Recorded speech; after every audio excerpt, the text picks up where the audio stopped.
Hi friends, welcome to our channel tasty travel bites. ఈరోజు మన tasty and simple recipe వచ్చేసి chicken curry. ఈ chicken curry చాలా అంటే చాలా ఈజీగా చేసేసుకోవచ్చు. టేస్ట్ అయితే సూపర్గా ఉంటుంది. అలాగే వంట రాని వాళ్ళు ఇంకా బ్యాచిలర్స్ కూడా త్వరగా టేస్టీగా చేసేసుకోవచ్చు. మరి మన tasty bachelor style chicken curry ఎలా చేయాలో ప్రాసెస్ ఇప్పుడు చూసేద్దాం.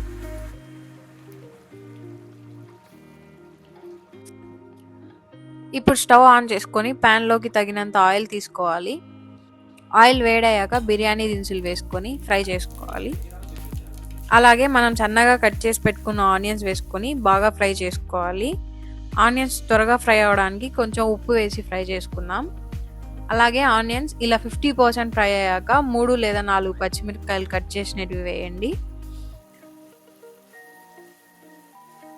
తర్వాత ఒక టేబుల్ స్పూన్ ఫ్రెష్ అల్లం వెల్లుల్లి పేస్ట్ని వేసి ఫ్రై చేయండి. మనం ఏ కర్రీలో అయినా సరే ఫ్రెష్ అల్లం వెల్లుల్లి పేస్ట్ వేస్తే టేస్ట్ చాలా బాగుంటుంది. ఆనియన్స్ ఇలా బాగా ఫ్రై అయ్యాక ఇలా సన్నగా కట్ చేసి పెట్టుకున్న టమోటా వేసి ఫ్రై చేయండి.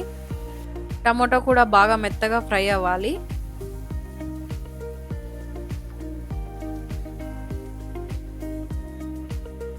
ఒక 2 to 3 minutes బాగా ఫ్రై చేశాక 1/2 టీ స్పూన్ పసుపు వేసి కలిపి 2 టేబుల్ స్పూన్స్ కారం పొడి, తర్వాత 1 టేబుల్ స్పూన్ ధనియాల పొడి, తర్వాత 1/2 టీ స్పూన్ జీలకర్ర పొడి, తర్వాత 1 టేబుల్ స్పూన్ చికెన్ మసాలా అంతా బాగా కలుపుకొని ఒక 2 minutes ఫ్రై చేసుకోవాలి.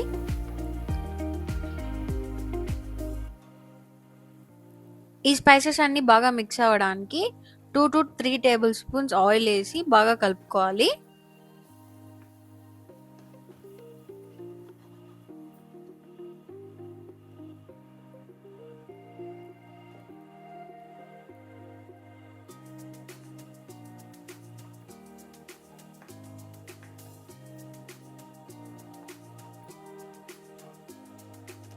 అలాగే మనం సాల్ట్ వేసి శుభ్రంగా కడిగి పెట్టుకున్న చికెన్ వేసి కలుపుకొని మూత పెట్టుకోండి.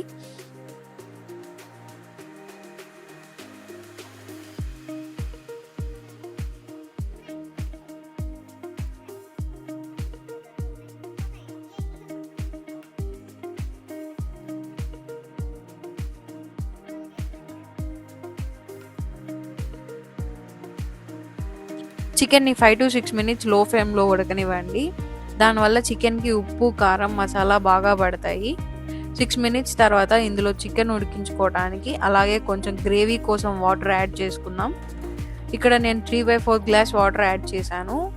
మీకు ఇంకా కాస్త గ్రేవీ కావాలనుకుంటే ఇంకా యాడ్ చేసుకోవచ్చు. ఇప్పుడు ఒక 15 minutes లో ఫ్లేమ్లో ఉడికించండి. ఇప్పుడు చికెన్ బాగా ఉడకడమే కాదు, టేస్టీగా కూడా కుదురుతుంది. అంతే, ఎంతో tasty and yummy bachelor style chicken curry ready అయిపోయింది. చూసేశారు కదా చికెన్ కర్రీ ఎలా చేసేసుకోవాలో. ఇంకా మరిన్ని వీడియోస్ కోసం మీ ముందుకు రావడానికి please like, share and subscribe to our channel.